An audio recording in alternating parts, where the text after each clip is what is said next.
फूलवती ने कदे आदम आईने में अपने आप को देखा और आईने ने उससे कहा, तुम बहुत खूबसूरत हो। तुम्हारे नैन कटोरों में शराब की सी मस्ती यूं छाई रहती है कि पुलिस तुम्हें किसी भी वक्त सुबह में गिरफ्तार कर सकती है। तुम्हारे गुलाबी होंठ फूलों की पंखड़ियां हैं जिन पर शहद की मक्खी धोखा खाकर कभी भी बैठ सकती है। तुम्हारी चाल जैसे पानी की इठलाती हुई लहर, आवाज़ जैसे फ़ज़ा में लचकती हुई कौसे क़ज़ा। तुम वो औरत हो जिसके लिए शायर शेर कहते हैं, सियासतदान झूठ बोलते हैं, ताजर ब्लैक मार्केट करते हैं और मौलवी पंडित माथा रगड़ रगड़ कर खुदा को याद करते हैं। तुम आज क्यों रो रही हो? फूलवती ने अपनी बड़ी बड़ी डबडबाई हुई आंखों से आंसू पूंछे और सिसक के कहा, अगर ऐसे ही था तो फिर उन्होंने मुझे क्यों मारा?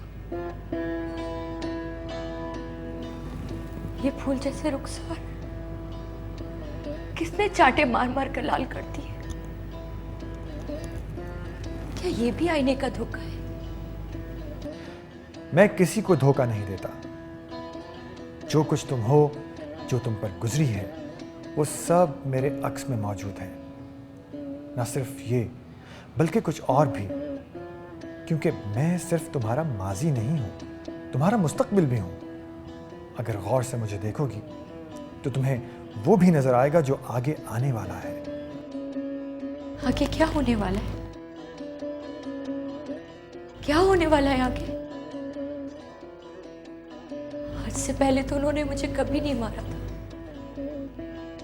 कभी भूल कर भी कड़वी बात नहीं की थी। अभी 6 माह ही तो हुए हमारी शादी को। 3 माह पहले ही तो हम कश्मीर में थे, तुम्हें याद नहीं है? कितना खुश थे वहां पे, कितना खुश थे। फूलवती ने गौर से आईने में देखा और यकायक कांच की सतह इस तरह मुतलातिम हो गई जैसे हवा के झोंके से 4 नदी लहरा जाए। सब ढलवान के साथ साथ फिरोजपुरी नाला बह रहा था। जब पानी ढलवान से बहता है तो छोटे छोटे नीले पत्थर उसके साथ बहते हैं।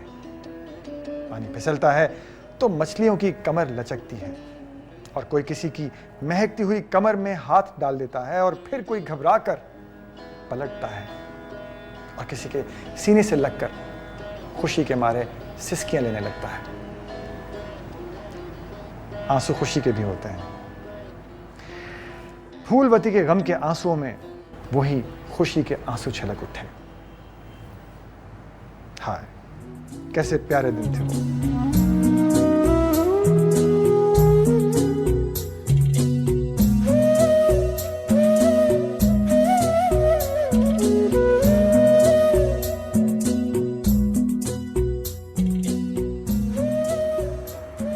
कल हम गले मिल जाएंगे।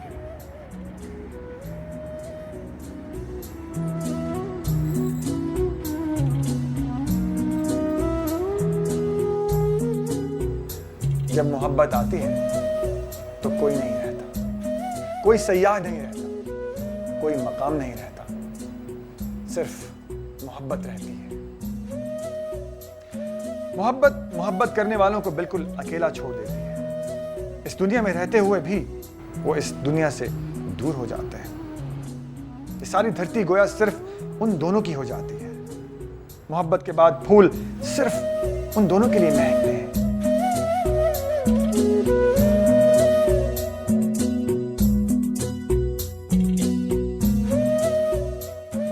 पर बादल सिर्फ उनके लिए उड़ते हैं और जमीन पर वो अकेला अजनबी शायर पगडंडी पर चलता हुआ सिर्फ उनके लिए गीत गाता है।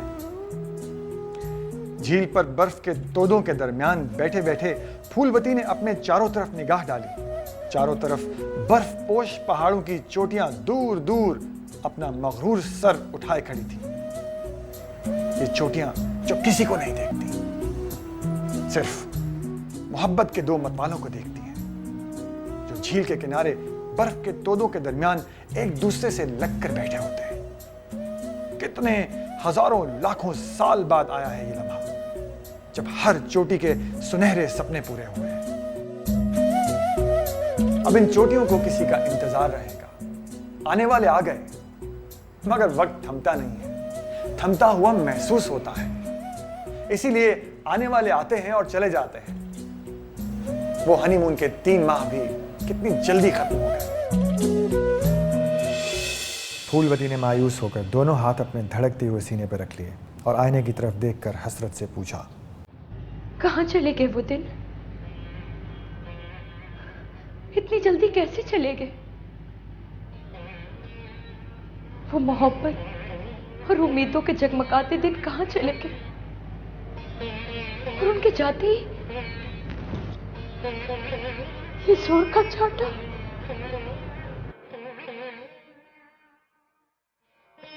वो दिन इसलिए खत्म हो गए थे क्योंकि पैसे खत्म हो गए थे। हनीमून के लिए तुम्हारे बाप के दिए हुए पैसे, और गिरधारी की छुट्टी भी खत्म हो गई थी, और गर्म मैदानों की कड़ी मेहनत उसे अपने पास बुला रही थी। 6 महीनों में ही वो मुझसे रुपए मांगने लगे। जाओ और अपने पिता से पैसे मांग के ले। हाँ तो जाओ। क्या मुंह लेकर जाओ? शादी पे इतना कुछ तो दिया था, घर के भंडार भर दिए थे।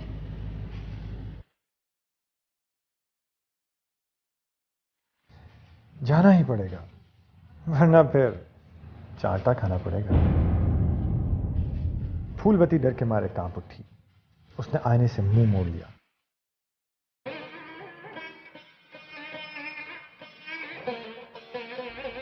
गिरधारी कोई बुरा आदमी नहीं था। एक खुश अखलाक, खुशरू, खुश मिजाज नौजवान था। एक छोटे से सरकारी दफ्तर में छोटा सा एक सरकारी मुलाजिम था। अब चूंकि नौकरी छोटी थी इसलिए तनख्वाह भी छोटी थी, बस 350 रुपए महीना, और ऊपर की आमदनी नहीं थी।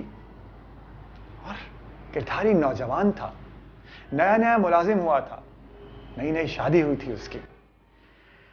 हाँ, जवानी की हजारों आरजुएं और मांगें ऐसी होती हैं जो मासूम होते हुए भी 350 रुपए महीना में पूरी नहीं हो सकती। इसलिए 6 माह में ही गिरधारी पर करीबन 1000 रुपए कर्जा हो गया। अब कैसे कर्ज हो गया इसकी तफसील तो वो नहीं बता सकता। उसे कोई बुरी लत भी नहीं थी, बस कभी कभी चख लेता था। जुए की आदत नहीं थी उसे, यूं ही रमी में पैसा दो पैसा पॉइंट्स पर हार जाता था। रेस का चस्का नहीं था उसको, माफिया का इंजेक्शन वो नहीं लेता था, कोर्टों पर वो नहीं जाता था। वो एक सीधा साधा आराम तलब सुकून पसंद नौजवान था, जिसे अपनी बीवी से मोहब्बत थी, जिसे अच्छे कपड़ों का शौक था। वो एक सलीके से सजे हुए घर में रहना चाहता था, जिसके ड्राइंग रूम में खूबसूरत पर्दे झूल रहे हों और नाजुक मुनक्कश सुराहियों में नरगिसी फूल झांकते हों,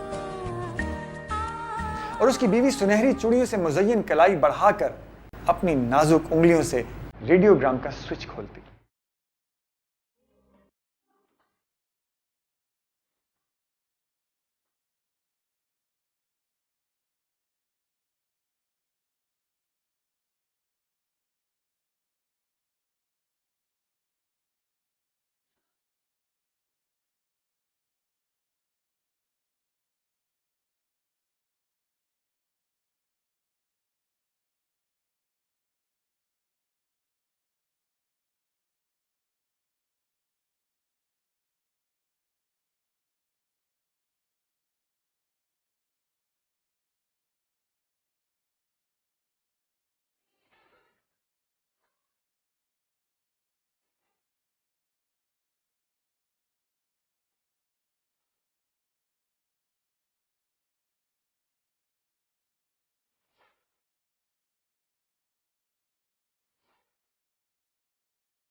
कैसे मासूम ख्वाब थे, कितने अधूरे सपने थे उसके, जो महज इसलिए पूरे नहीं होते थे कि उसकी बीवी मैके जाकर अपने बाप से रुपया मांगने पर राजी नहीं होती थी।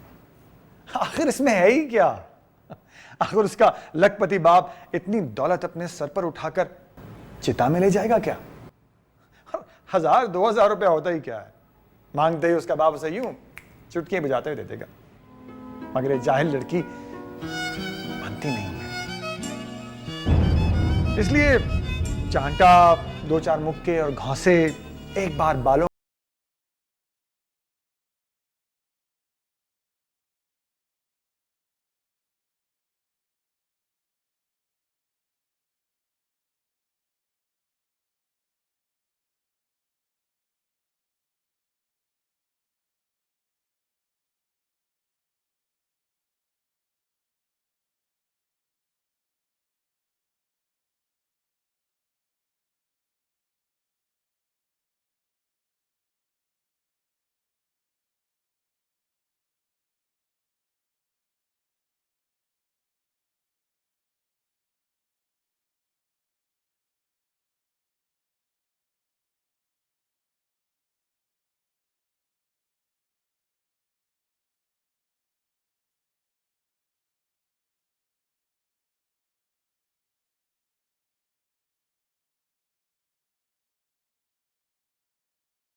2 माह के बाद जब फूलवती 5000 रुपया लेकर लौटी तो गिरधारी ने उसे गले से लगा लिया। झूठ मूठ नहीं और महज रुपए की खातिर नहीं, वाकई वो अपनी बीवी की तवील गैर हाजिरी से उदास हो चला था। उसे अपनी बीवी से शदीद मोहब्बत थी।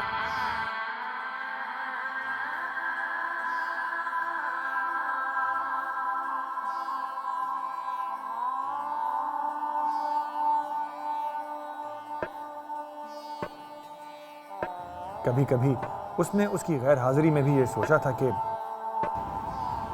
मैंने खामखा अपनी बीवी को मैके भेज दिया।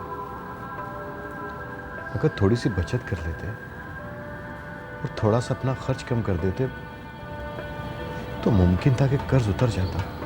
कई बार उसने यूं भी सोचा, अच्छा अब के वो रुपया ले आए, आइंदा मैं कभी अपनी बीवी को परेशान नहीं करूंगा।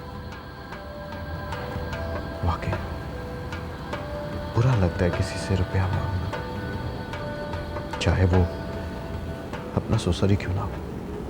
इस वाकये के बाद 2 साल बड़े अच्छे गुजरे।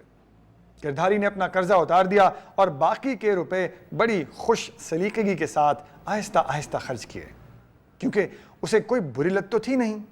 मगर बुरी लत ना होने से क्या होता है? आखिर 5000 होते ही कितने हैं? जरा गौर फरमाइए, 5 के आगे 3 सिफर और फिर कुछ अरसे में सिफर ही सिफर। रुपया तो एक शोला होता है जो कुछ अरसा भड़क कर अपनी रोशनी देता है, उसके बाद राख हो जाता है।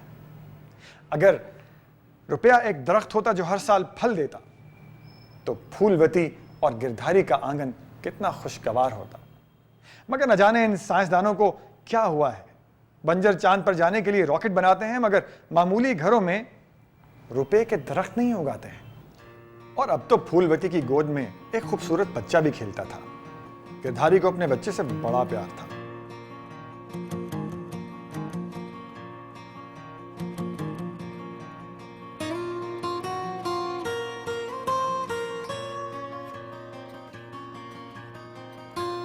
उसने उसकी परवरिश के लिए एक आया भी रख ली थी। दोनों मियां बीवी अपने बच्चे में मगन थे। फूलवती बड़े सलीके वाली औरत थी। वो अपना छोटा सा घर साफ सुथरा और शफाफ रखती थी। खुद भी हर वक्त सजी सजाई रहती। उसके ड्राइंग रूम में कहीं कोई धब्बा नजर ना आता था। डाइनिंग टेबल का कांच हर वक्त चमकता नजर आता। उसकी साड़ी कभी मैली ना होती, बाल कभी उलझे ना होते, गुलदानों में कभी बासी फूल ना होते। वो लोग हर तीसरे रोज पिक्चर देखते थे। हर 7वें रोज माय लॉर्ड होटल में खाना खाते थे। 2 साल बाद घर में झगड़ा शुरू होने लगा। धीरे धीरे बातों में तल्खी आने लगी। वो 5,000 रुपए कब के खर्च हो चुके थे। अब फिर कर्जा बढ़ने लगा था। फूलवती 1000 सुघड़ापे से खर्च करती, मगर कर्जा था कि बढ़ा ही चला जा रहा था। गिरधारी यूं तो बेहद शरीफ बल्कि मिसाली खामन था, मगर जिंदगी की चंद आसाइशें ऐसी भी होती हैं जिनके बगैर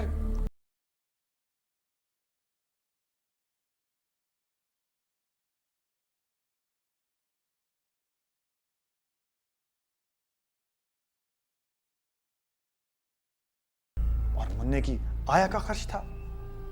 उस पर गिरधारी ने घर के लिए किस्तों पर रेफ्रिजरेटर खरीद लिया। रेफ्रिजरेटर कितने काम की चीज है। गर्मियों में बर्फ की लगी हुई बियर की बोतल कितना मजा देती है। यख की तरह ठंडा दूध कितना लुत्फ देता है। रेफ्रिजरेटर में रखी हुई सब्जियां खराब नहीं होती। जब चाहे बर्फ खाइए, जब चाहे आइसक्रीम बनाइए, जिंदगी का लुत्फ दोबाला कीजिए। गिरधारी को अरसे से एहसास था कि उसका घर फ्रिज के बगैर सूना सूना सा है। इसलिए वो बीवी के मना करने के बावजूद भी एक रोज फ्रिज किस्तों पर खरीद कर ले आया। फ्रिज के आने से फूलवती को किचन में बड़ा आराम मिला। घर में आसाइश का एक और कोना उभर आया और घर की खूबसूरती में एक और रंग का इजाफा हो गया। मगर अब मुश्किल ये आन पड़ी कि हर माह तनख्वाह में से उसके लिए किस्त कट जाती। इसके ऊपर नन्हे और आया का खर्च था। उसका हाथ तंग होने लगा, कर्जा बढ़ने लगा। होते होते बीच में ऐसा हो गया कि गिरधारी फ्रिज की 4 किस्तें ना दे सका। उधर कंपनी वालों का नोटिस आ गया। उन्होंने अब तक उस पर बहुत मेहरबानी की थी, मगर अब वो मजीद बर्दाश्त नहीं कर सकते थे। अगर 1 माह के अंदर गिरधारी ने उन्हें गुज़श्ता 4 किस्तें अदा ना की तो कंपनी रेफ्रिजरेटर उठा कर ले जाएगी।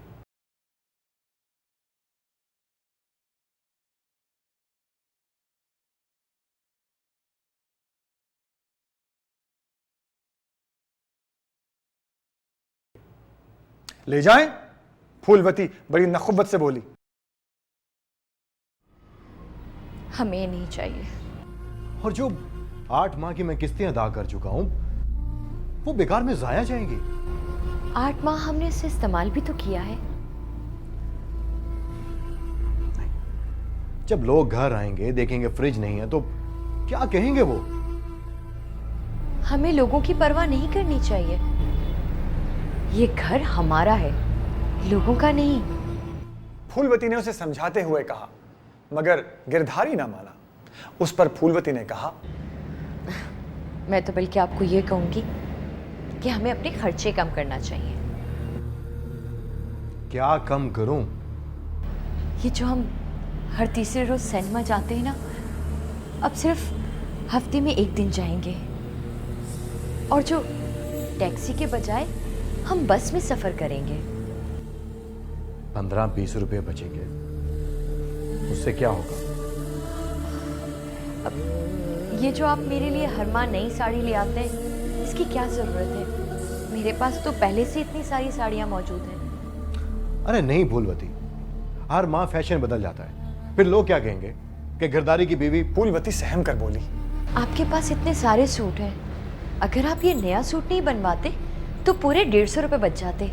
गिरधारी चीख कर बोला, तो क्या नंगा घूमूं मैं?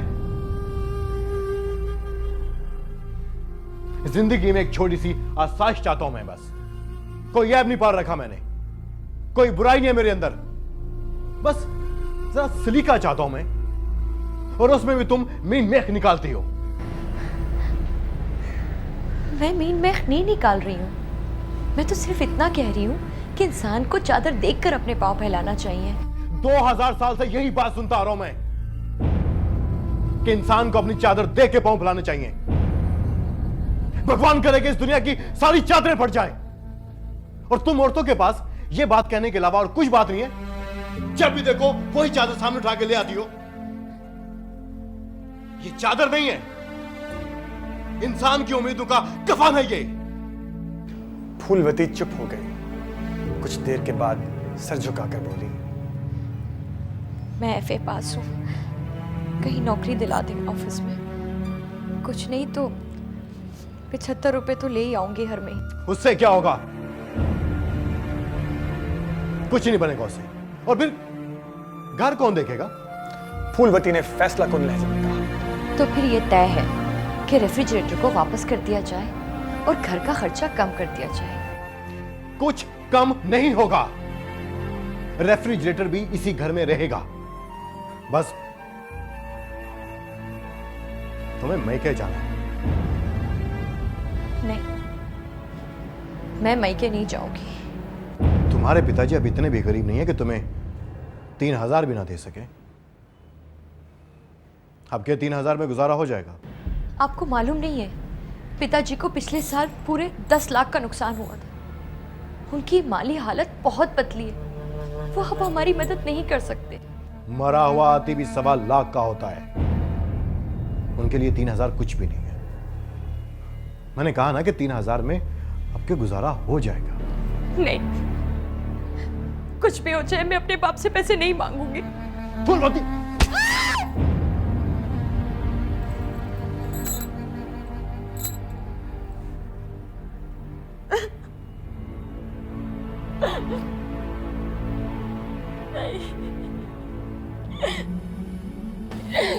भगवान के लिए मुझे नहीं जाना है। यकायक गिरधारी को गुस्सा आ गया और उसने जोर से फूलवती की एक लात मारी।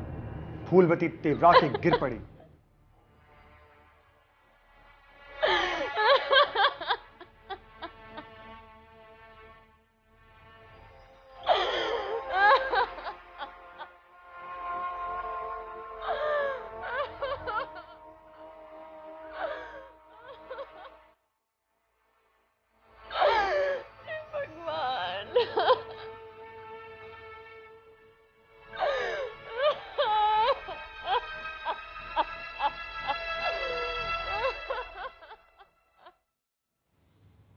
एक माह के बाद जब फूलवती अपने मैके से लौटी तो 1000 रुपए उसके पर्स में थे।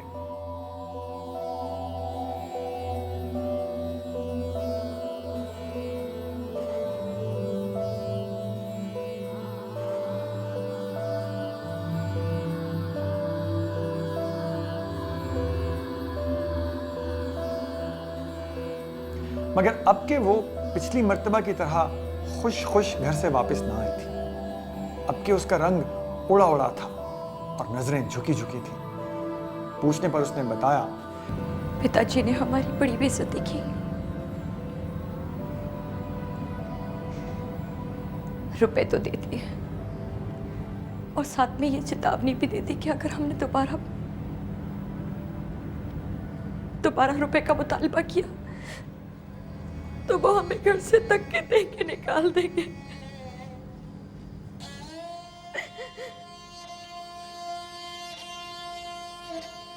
उस घर पर अब हमारा कोई हक नहीं है।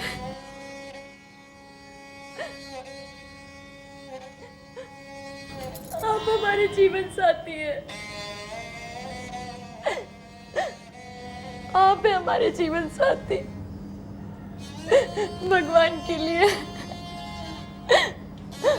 हमें हमारी ही नजरों में मत गिराएं। कैसे जालिम लोग हैं। अपनी बेटी से ज्यादा उनको अपना रुपया प्यारा है। हम उनके लिए पराए हो चुके हैं।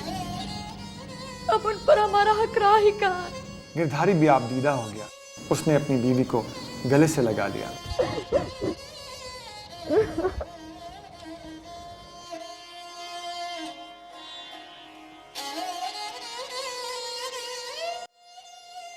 बात आई गई हो गई, किस्सा खत्म हो गया, कर्जा उतर गया, रेफ्रिजरेटर हमेशा के लिए घर में आ गया।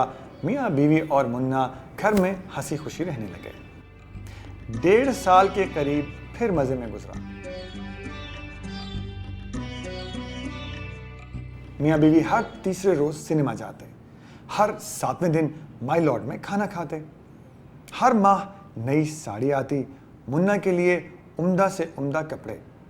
मगर अब के फूलवती बहुत मोहतात हो गई। घर का खर्च बहुत एहतियात से करने लगी थी। कभी कभी सिनेमा की क्लास में कन्नी काट जाती, कभी टैक्सी के बजाय खावंद को बस में ही ले आती। किसी माँ उसका सूट, किसी माँ अपनी साड़ी ना खरीदती। घर बड़ी खुश असलूबी से चल रहा था, मगर गिरधारी कुछ खुश नहीं था। यूं तो उसकी जिंदगी में सब कुछ मौजूद था, खूबसूरत प्यार करने वाली बीवी, एक प्यारा सा बच्चा, एक प्यारा खूबसूरत घर, साफ सुथरा सलीके से सजा हुआ ड्राइंग रूम, रेडियोग्राम, रेफ्रिजरेटर। बस अब कमी थी तो सिर्फ एक कार की। अरसे से उसने एक छोटी सी गाड़ी देख रखी थी, सुबक और स्याह, सेकेंड हैंड और सिर्फ 5,000 रुपये। ऐसी गाड़ी आजकल 8,000 में भी ना मिल सकती थी। अपनी गाड़ी हो तो खर्च में कितनी बचत हो जाती है। बस का किराया, टैक्सी का खर्च, क्यू पर खड़े खड़े जो खून सूखता है, इंसान कितनी मुसीबतों से बच जाता है। 1 गैलन डालो और 30 मील सफ़र कर लो। बस में कपड़े जल्दी मैले होते हैं। गाड़ी आ जाएगी तो बड़े बड़े अफसरों को घर बुलाया जा सकेगा, रात की दावत ढंग से की जा सकेगी, बड़े बड़े लोगों से मिलने के लिए मुनासिब तरीके से जा सकेंगे। गाड़ी होगी तो तरक्की भी हो जाएगी। इंसान की तरक्की के लिए गाड़ी बेहद ज़रूरी है। फुलवती, मैंने तुम्हें कहा था कि जाओ अपने बाप के पास और जाके पैसे लेके आओ, मुझे गाड़ी चाहिए। कितने दिनों से मैं तुम्हें कह रहा हूँ और तुम्हें कि मेरी बात नहीं सुन रही। देखो, गाड़ी होगी तो सब कुछ होगा हमारे पास। कई दिनों से गिरधारी फूलवती को लेक्चर पिला रहा था। फूलवती सब समझ रही थी लेकिन बोलती कुछ नहीं थी। आखिर एक दिन जब गिरधारी ने उसे मारने के लिए फिर हाथ उठाया तो वो बड़े इत्मीनान से बोली,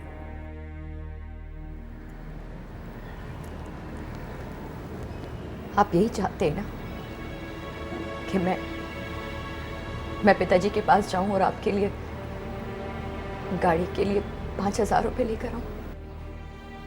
मेरा मतलब ये है फुलवती कि अगर वो मुझे 5,000 कर्ज दे दें तो मैं आहिस्ता आहिस्ता उनको लौटा दूंगा, और फिर गाड़ी गिरवी रख के तो कोई भी कर्ज दे देता ना।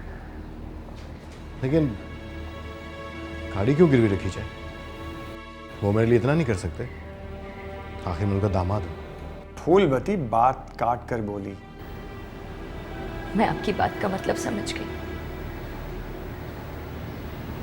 मारपीट करने की जरूरत नहीं। मैं अपने मैके जाऊंगी और पिताजी से आपके लिए 5,000 रुपये लेकर आऊंगी।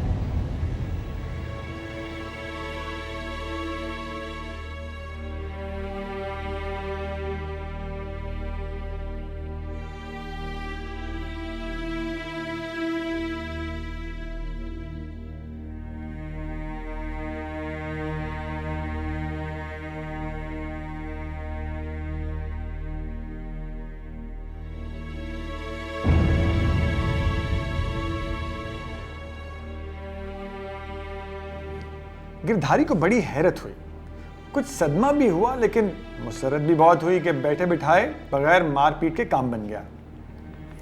फूलवती वाकई बहुत अच्छी लड़की है, ऐसी बीवी कहाँ मिलेगी? 7 जन्म ढूंढने पर भी कहीं ऐसा जीवन साथी मिलता है? फूलवती को रुखसत हुए 15 दिन हो चुके थे। गिरधारी बड़ा उदास था। उसे अपनी बीवी से बहुत प्यार था। हालांकि वो उसी के काम से मैके जाती थी, लेकिन जब वो जाती थी तो वो बहुत उदास हो जाया करता था। आज इत्तेफाक से मौसम भी ऐसा था, आसमान पर उदे उदे बादल छाए हुए थे, मौसम गुलाबी, फजा शराबी, और फिर हो गई हल्की हल्की बूंदाबांदी शुरू। और बारिश बरस कर जो थमी है तो हवा के ऐसे खुशगवार झोंके चलने लगे कि गिरधारी के दिल में बार बार फूलवती की तस्वीर उभरने लगी। इस वक्त वो यहाँ होती तो समंदर के किनारे घूमने को चलते, दूसरे शो का सिनेमा देखते और आधी रात के वक्त मोहब्बत में मखमूर झूमते हुए टैक्सी में बैठकर घर वापस आते। आज हालांकि घर वही है, मगर किस कदर सूना सूना सा। वही खुशनुमा ड्राइंग रूम है, वही रेशमी पर्दे हैं, झिलमिलाते हुए फानूसों में वही धीमी धीमी रोशनियां हैं, मगर फूलवती कहाँ है? एक लम्हे के लिए गिरधारी का जमीर तड़पने लगा। उसे ऐसा नहीं करना चाहिए। उसे अपने आप को बदल देना चाहिए। आखिर एक कार के बगैर भी जिंदगी गुजारी जा सकती है।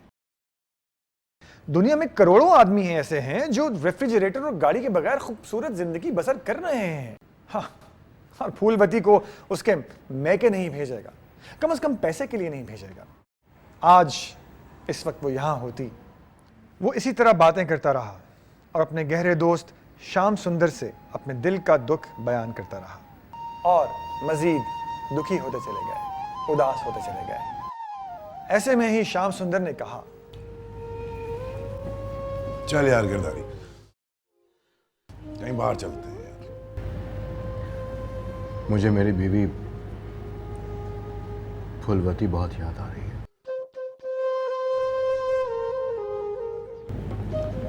अरे मेरे साथ चलो तो सही, मैं तुम्हें एक ऐसी जगह लेके जाऊंगा जहां तुम्हारा सारा गम गलत हो जाएगा। कहाँ चलो? चलो तो सही मेरे साथ। नहीं, मैं कहीं नहीं जाऊंगा। तुम्हें मालूम है कि मैं आज तक कभी ऐसी जगह नहीं गया। मुझे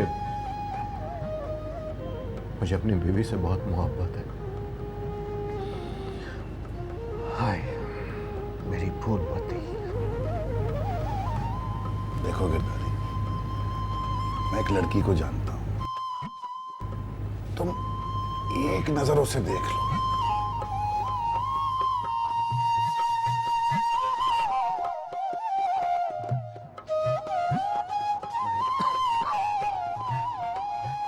चल जैसे तुम्हारी मर्जी, मैं अकेला ही चला जाऊंगा।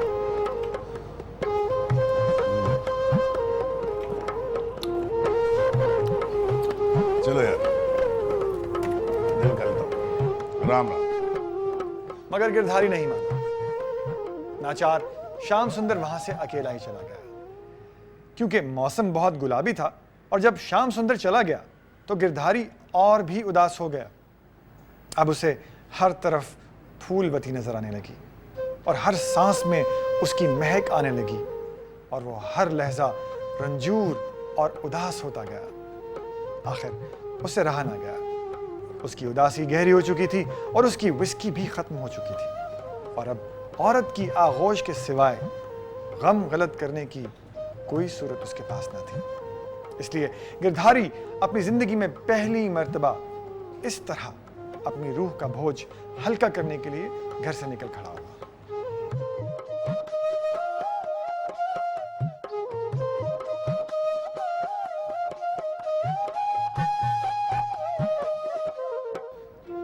उसे तलाश थी एक ऐसी लड़की की जो नई हो, निस्बतन अजनबी हो, खूबसूरत हो, जवान हो, मेहरबान हो, मिजाज की अच्छी हो, तबीयत की उम्दा हो, शर्मीली हो, गालियां ना बकती हो, संजीदा और मुहज्जिब हो, यानी बीवी हो और बाजारी भी हो।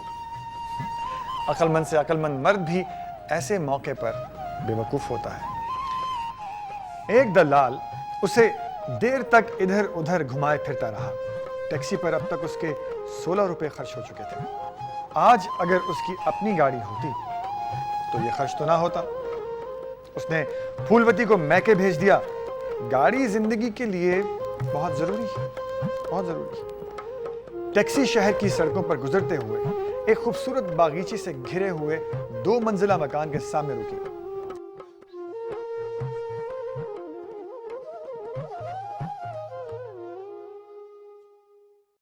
दलाल ने उससे कहा, बस साहब, दुनिया में इससे बेहतर जगह कहीं नहीं। मैं आपको स्वर्ग की हद तक ले आया हूं। आप सीधे अंदर चले जाइए, सीढ़ियां चढ़कर मकान की दूसरी मंजिल पर चले जाइए। दरवाजे पर बेल लगी है, बटन दबाकर इंतजार कीजिए, वो आपके लिए इंतजार कर रही है। मैंने सब बंदोबस्त कर दिया है। गिरधारी ने उसको चलता किया। उसने इंतजाम करने वाले को 5 रुपए की बख्शिश दी।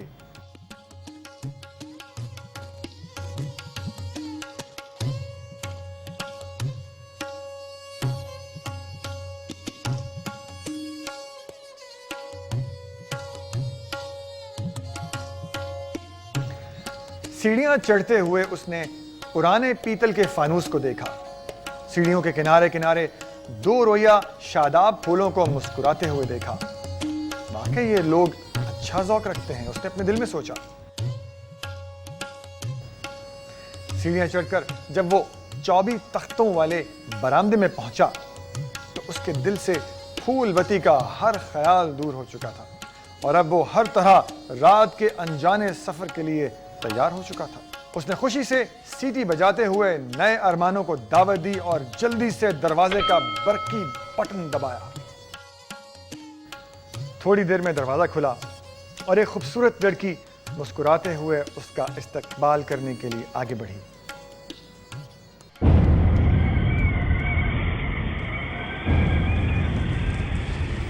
वो आगे बढ़ते बढ़ते उसे देखकर यकायक ठटक गया।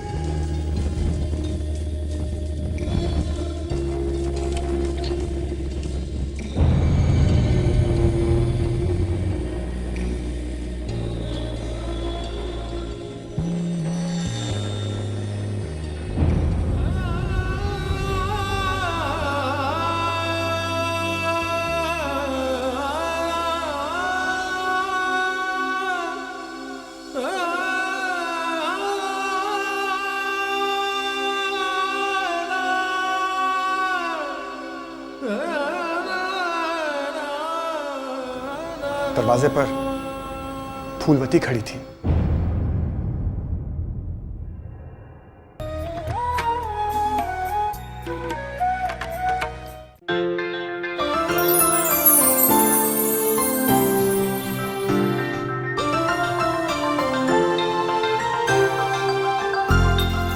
आपसे रिश्ता है